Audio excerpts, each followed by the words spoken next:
Hello guys, welcome. It's your boy Sekani and I'm glad to have you today. This is the Millionaire Secret, where we get to talk about how to create wealth, our journey to financial freedom, and how to keep your wealth.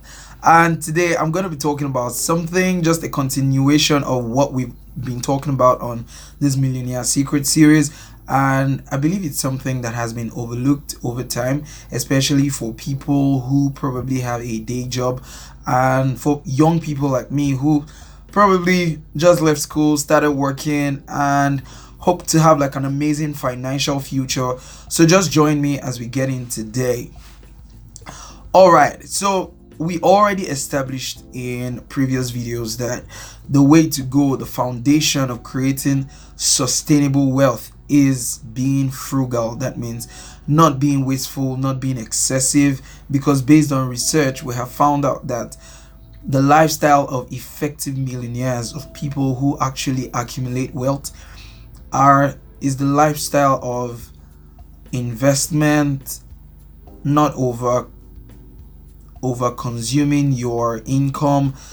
Even though you earn a lot, you have to learn how to spend right, live under your means, so that you can have a lot of spare money and all things like that. And that's what we have agreed and come up to this point with. So today we'll be going further, and I'm going to be talking about something really interesting. If you remember in the video where I talked about the characteristics of these millionaires based on what we got in the book The Millionaire Next Door, one of those characteristics is that these guys spend their time and energy and their resources on things that are conducive to accumulating wealth. And that is what we're going to be talking about today.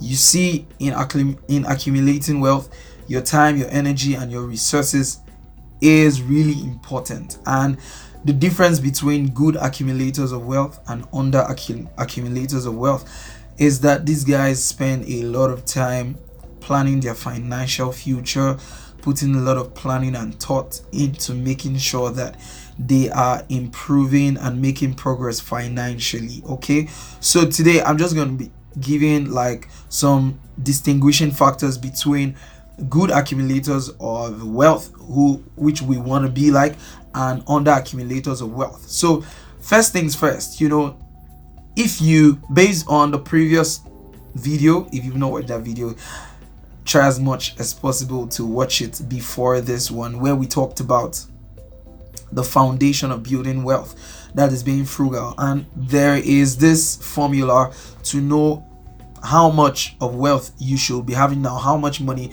and based on that you can grade yourself on if you are a good accumulator or an under accumulator or an average accumulator, okay, depending on the percentile with which you fall, based on how much you should have now and how much you really have now. Okay, so once you know where you stand, if you are an under accumulator of wealth, well, it's never too late to start the journey. It's never too late to retrace your steps. All you have to do is cut down on your budget, get professional advice, and it actually starts from the desire to want to be a good accumulator of wealth. Once you have that desire, once you can tell yourself the truth that you are not doing good with accumulating wealth, and you have that desire to change the tides and come back and make sure that you come on this journey of accumulating wealth correctly, then go for professional advice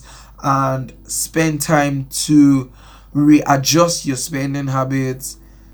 So before I go further, I want to talk about something that is peculiar to both classes of people, under accumulators and good accumulators. You see, everybody has fears, everybody has concerns, everybody is thinking about something. Now, the difference is what you're thinking about. So here's someone thinking about, how do I make much money or more money to enhance my lifestyle and look wealthy?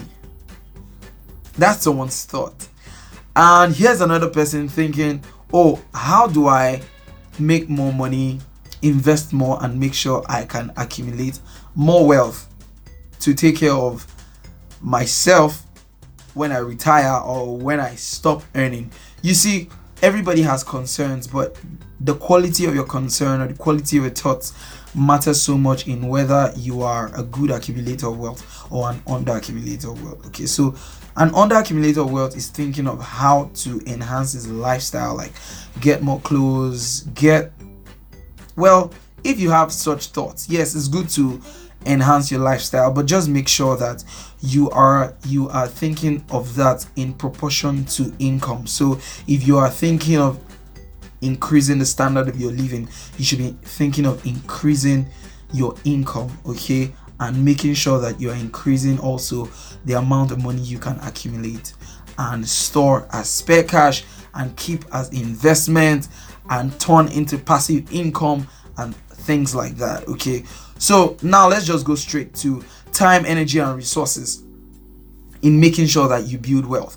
Okay, so as employers, I'll just go straight to employers, okay, because it is found out that a large percentage of millionaires or wealthy people are self-employed compared to people who work for people. Okay, now that is very, I think that is normal, because when you have your destiny in your hands, once you have your time in your hands, you pay more attention to your finances. You pay more attention to planning your financial future, as opposed to when you're working for someone, when you're an employee, and it is very easy to just overlook your money because you have something to depend on. Okay, but I think this video is just going to make sure that you can set your heart to understand that accumulating wealth actually involves a lot of time and energy.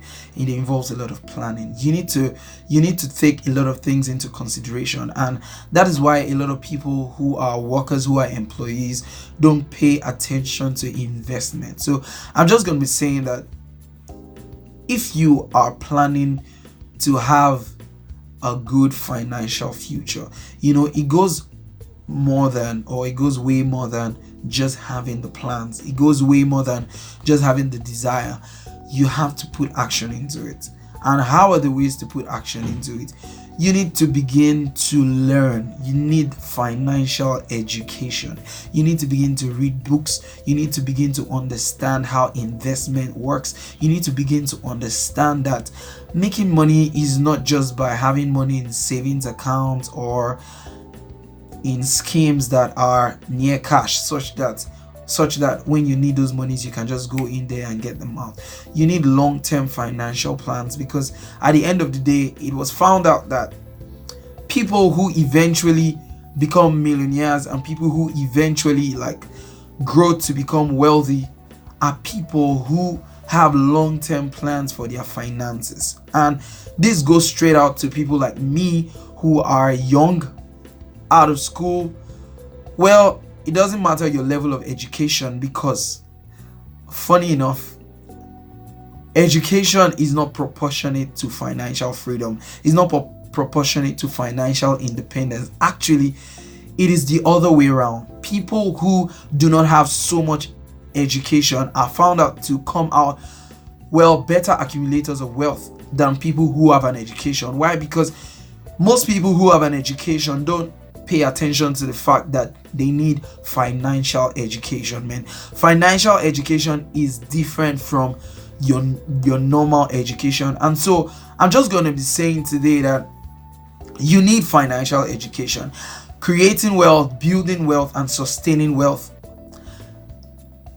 there is need for you to pay attention, to pay time, to making sure that you have the right tools, you have the right strategy, you have the right knowledge and understanding to go for financial freedom. Okay, and I'm gonna be, if I can, I'm not a professional advisor when it comes to that, so you can as well employ somebody, people like certified advisors that can help you. You can surf the internet. There are so many materials you can use to learn about the money market, learn about the stock market, learn about investment plans that can help you boost your portfolio and make sure that you're on the right track to financial freedom. So today I'm just going to be ending by saying that If you are like me and you're trying to build your wealth and you're trying to get to that $1 million mark, it requires your time. It doesn't matter how much you earn right now. It doesn't matter what job you are working on. You're never going to do that forever, okay? And you have to, like I say, make sure that the money you are accumulating is sufficient to take care of you even if you stop earning today.